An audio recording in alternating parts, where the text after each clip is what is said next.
এই মুহূর্তে অভিষেক শর্মার যেরকম ফর্ম চলছে, তারপরে সবাই এই কথাটাই বলছে যে ইয়াশাস্বী জয়সওয়ালকে অতি সত্বর যেন ইন্ডিয়ান টি-20 টিমে আনা হয়।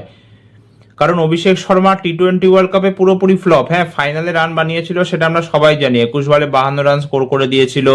বা তার আগে যদি আমরা দেখি তাহলে জিম্বাবুয়ের সাথে যে সুপার ফোরের ম্যাচটা ছিল সেখানেও 30 বলে 55 স্কোর করেছিল।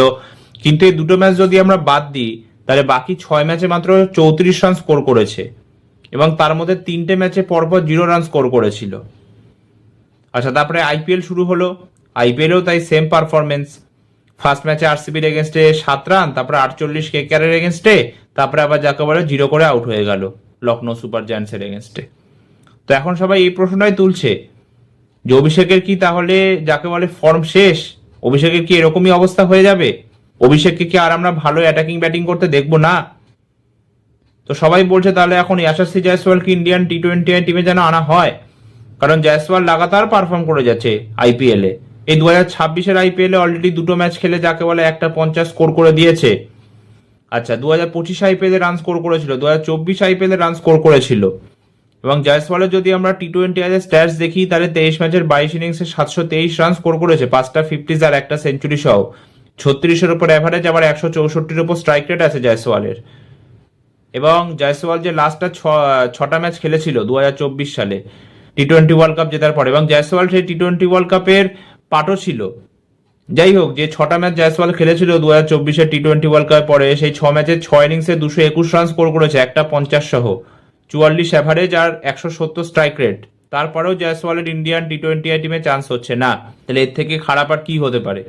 এবং জয়সওয়ালের একটা জিনিস আমি খুব ভালো দেখেছি, ও কিন্তু রিস্কি ক্রিকেট খেলে না। ও কিন্তু একদম যাকে বলে প্রপার ক্রিকেটিং শট খেলে অ্যাটাকিং ব্যাটিং করে, যেটা সত্যিকার অর্থে দরকার।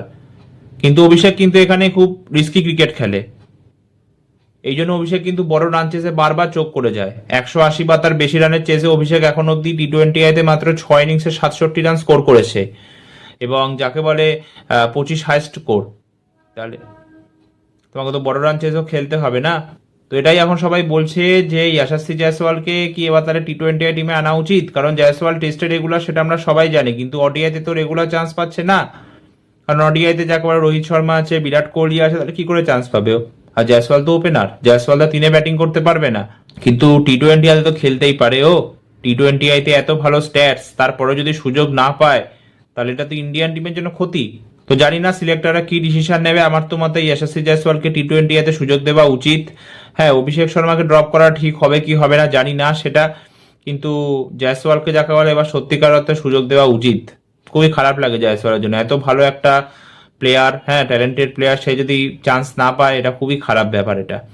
আর অন্যদিকে যদি আমরা মোহাম্মদ শামির দিকে তাকাই, তাহলে শামিও যাকে বলে লাগাতার পারফর্ম করে আসছে, ডোমেস্টিকে লাগাতার খেলে গেছে, উইকেটস নিয়েছে। এবং তারপরে এখন অব্দি যে দুটো আইপিএল ম্যাচ হয়েছে, দুটো ম্যাচেই ভালো বোলিং করেছে। দুটো ম্যাচ মিলিয়ে 8 ওভার বোলিং করে 37 রান দিয়ে 3খানা উইকেট নিয়েছে। যেখানে সমস্ত বোলাররা এত মার খায়, সেখানে শামির মতো বোলার এত ভালো বোলিং করেছে। তাহলে এরপরেও যদি শামি ইন্ডিয়ান টিমে চান্স না পায় তাহলে এটা ইন্ডিয়ান টিমের জন্য ক্ষতি, ইন্ডিয়ান টিমের লস এটা। ঠিক আছে, টি-20 আইতে ওকে নাই খেলাও, ঠিক আছে, আমি মানছি, সেটা সমস্যা নেই কোনো। কিন্তু ওডিআইতে তো খেলানো যেতে পারে, টেস্টও না খেলালে তাও মানা গেল সেটা। ওডিআইতে তো খেলানো যেতে পারে। ওডিআইতে স্বামী কি দোষ করেছে যে ওডিআইতে স্বামী সুযোগ পাচ্ছে না? এবং 2027-এর ওডিআই বিশ্বকাপ যাকে বলে সাউথ আফ্রিকায় হবে, সাউথ আফ্রিকায় পেস ফ্রেন্ডলি কন্ডিশন হয়। আর স্বামীর ওডিআই ওয়ার্ল্ড কাপে যেরকম রেকর্ড, তারপরে স্বামীকে অবশ্যই রাখা উচিত ইন্ডিয়ান টিমে, অবশ্যই রাখা উচিত। স্বামী যদি ইন্ডিয়ান টিমের পার্ট না হয় তাহলে এটা আমাদের জন্য একটা বিশাল বড় লস। তাই হোপসো কি যে সিলেক্টররা যেন স্বামীকে চান্স দেয়। হ্যাঁ, আইপিএল এর পারফরমেন্স অবশ্যই ইম্পর্টেন্ট, ঠিক আছে, আমি মানছি। কিন্তু এই যে যেমন সাই সুদর্শনকে টেস্টে কেন পিক করা হলো? আইপিএল এ দারুণ খেলে দিয়েছিল, ব্যাস, তবে টেস্টে কি পারফর্ম করলো? প্রসিদ্ধ কৃষ্ণায় কেন পিক করা হলো? আইপিএল এ দারুণ পারফর্ম করে দিয়েছিল, ব্যাস, তারপরে ইন্টারন্যাশনালে গিয়ে কি পারফর্ম করলো? কিন্তু স্বামী তো ডোমেস্টিকও ভালো পারফর্ম করে এসছে না, তার স্বামীকে কেন সুযোগ দেওয়া হবে না? প্লাস অলমোস্ট যাকে বলে 500 টাকা কাছাকাছি ইন্টারন্যাশনাল উইকেটও নিয়ে নিয়েছে স্বামী।